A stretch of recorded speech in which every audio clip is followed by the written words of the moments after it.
and I'm excited to introduce Mara to you. Mara is at an elementary school on Long Island and has been doing Math for a couple of years now. And she, correct me if I'm wrong, Mara, you found out about Math through a conference, I think, maybe. You tell us the story. Tell us all about Yes, you. Tell us who you sure. are, what you do, what is all the magic that's happening in Mara world. Sure. Hi, everybody. Nice to meet you. So this is my second year learning using MadLearn, and it kind of fell in my lap. I am our gifted education teacher for our fourth, fifth, and sixth graders across my district. So we're an elementary district only with three different schools. So I hop around to each of the three schools teaching all fourth, fifth, and sixth who are in this gifted program. I have 103 students this year, usually around 100. So division about 30 per grade divided up. And basically I get free reign with my program, which is really exciting. I gear it mostly towards what my students' needs are differently each year, but they love the hands-on, the STEM, the computer science, the technology, robotics, whatever it is.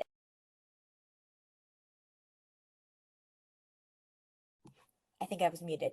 Is it okay? Oh, Now we hear, yep. Oh, I didn't know if I muted myself. Sorry. So, what's really cool is if something falls into my lap or it's shared with me or I see it at a conference, I can do it. So, I believe MadLearn was purchased for our library media center, but they hadn't gotten around to using it. And they said, Mara, you want to give it a try? I was like, absolutely. I remember I did a quick Zoom with Alexandra. I got all the info and I was hooked from there. So I do this with my sixth grade students each year. And because my students are gifted students, I need to slow them down. If I show them this platform, and as soon as I say we're making an app, I tell them at the beginning of the year, and we get to it about December, January, um, they would just log on themselves and make it. So I have to slow them down and really focus on the process. So here are some things that I do to get my students. I provide them with a whole packet and work their way through. I see my students for an hour and a half sessions once a week. So this takes us a few weeks. We work on this for maybe 6 to 7 weeks at a time. So we do a lot of planning and research. My first step is to hook and engage my students. So as Alethea said before, they're obsessed with their phones. So I really play on that. I show them a couple cool graphics like you see on the screen.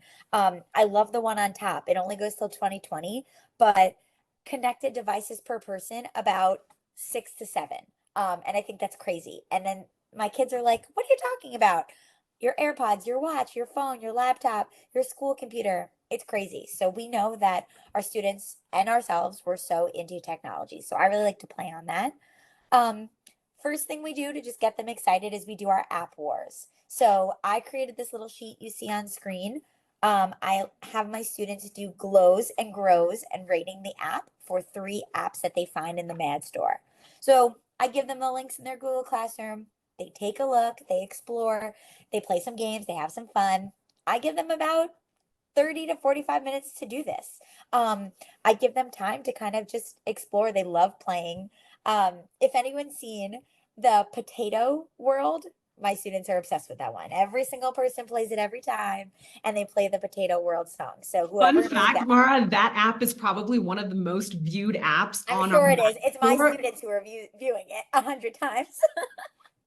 So whoever made that, credit to them. And I love that they click on that because it's funny and silly because they're like, why would you make an app about a potato? And the point is, you can make an app about anything you want. And they made it good. They put a song, it's catchy. So I allow them to just explore. So they do the glows. It says what is done well. They just have to bullet or write a sentence or two. Grows, what could the app do better? So this could be looking at it even just from a oh, it's not colorful enough, it's not engaging enough, they don't have videos, they don't have music, or it could be the actual information. And then last but not least, they rate the app out of 10 and tell me why.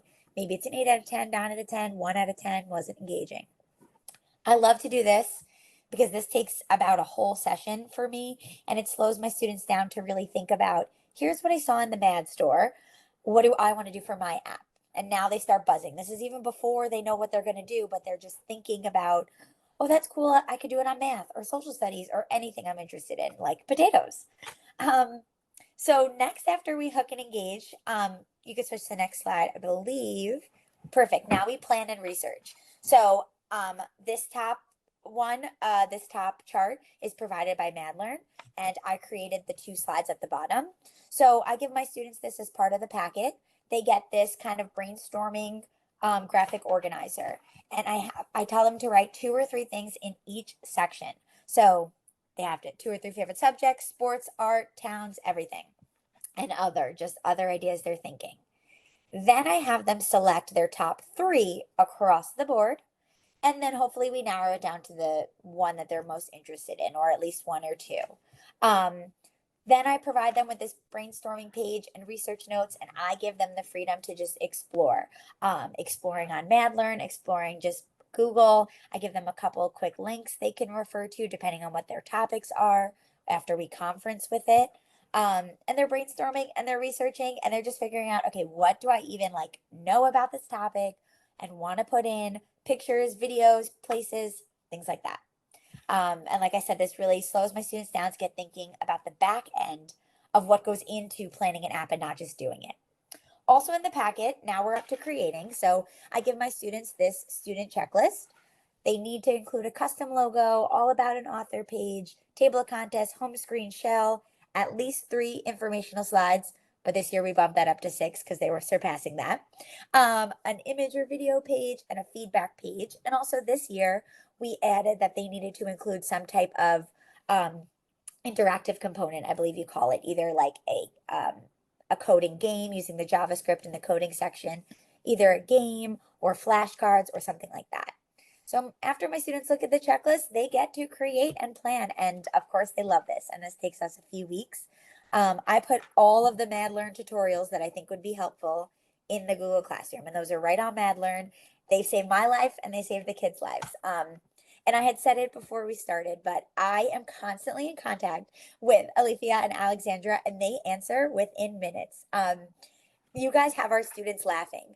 In the hour-and-a-half session, they'll be like, Miss Karfinkel, how do you do this? I'm like, wait, let me email. I email, you guys get back to me within 5 minutes.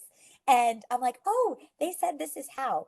And one of my students said, they're like, how did they really answer you that quickly? I'm like, I don't know. They must be at their computers all day, but they're on it. So thank you guys for that. So thank you for answering our questions because we can play around and adjust from there. Of course, my students love making the custom logos on coollogo.com, which you guys have the connection with. And then when they're all done creating, you can see some of our finished ones. We get to share them aloud in class as well, kind of like Robbie said. I love the idea of doing like a Shark Tank thing. So what we do is I have all of my students copy and paste their links and their QR codes into a Google Doc and a Google Excel sheet. And what it does is then I have access to everybody's and I share it in our Google Classroom. So all of my students, because they're at 3 different schools, can see what the other ones are doing. So even though I can't do it aloud, with everybody at one time, my 6th graders can all see each other's work. I also pop this whole Excel sheet right into my parent Facebook page. So all my parents get to see them and click on them with their phones. My students go home and show them, which is so cool. So these are some of my favorites that I love. I have a strong competitive dancer in my group. So she did Just Dance. She created that logo on, I see that you're putting that we use Canva. That's awesome. My school's a little iffy with Canva because of the policies, but we use Design Evo to create really cool logos. She made that on Design Evo. Just Dance. I love this one. It's an app. And she confused me at first with what she was going with, but she was talking and she said, when you go to a restaurant and you don't know what appetizer to order, or when you're home for football Sunday and you don't know what appetizer to make. I'm like, that's genius. So in there you have a quiz based on like what kind of foods you like. She was including like a spinning the wheel, kind of like a wheel of names type of thing to choose what app you'd like. She has gotten all about the author page, a couple quizzes, and then she has links in there also to say, okay, you want to make homemade spinach and artichoke dip. Well, here's the link to the video and the recipe. So that's pretty cool. Next, I love this. We have an all about burgers. So anything you want about burgers. I'm pretty sure that was inspired from Potato World. But all about burgers. There's best burger chains, burger songs, an easy, medium, hard, and impossible quiz. Not sure what that one is. But he really loved burgers and wanted to run with it, and I wasn't going to tell him no. next one is about HTML. And I think this is really cool because I gave my students complete freedom to choose whatever they want. My only parameters were that it had to be an informational app. So no games or things like that. They can include games, but had to be giving the consumer information about something. And this student is really tech savvy and loves computers, and he's an awesome coder. So he wanted everybody to know all about HTML. He even was putting Python in there and CSS and everything like that. And I think that's so, and JavaScript.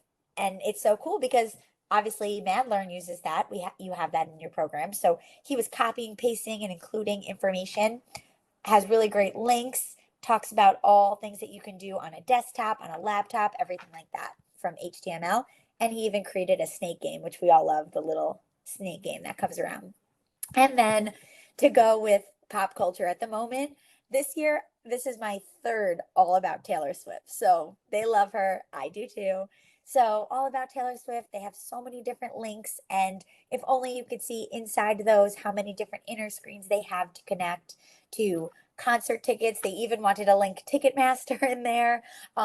They have all her videos, and it's just really cool how they took something that they loved and made it an app. So I think that's the biggest thing that I love about this. It combines the computer science and the STEM and the technology and the engineering part that I want to teach my students with what they want to learn about because they have full freedom to do that. And this is one of our favorite sixth grade units. We spend a lot of time on it.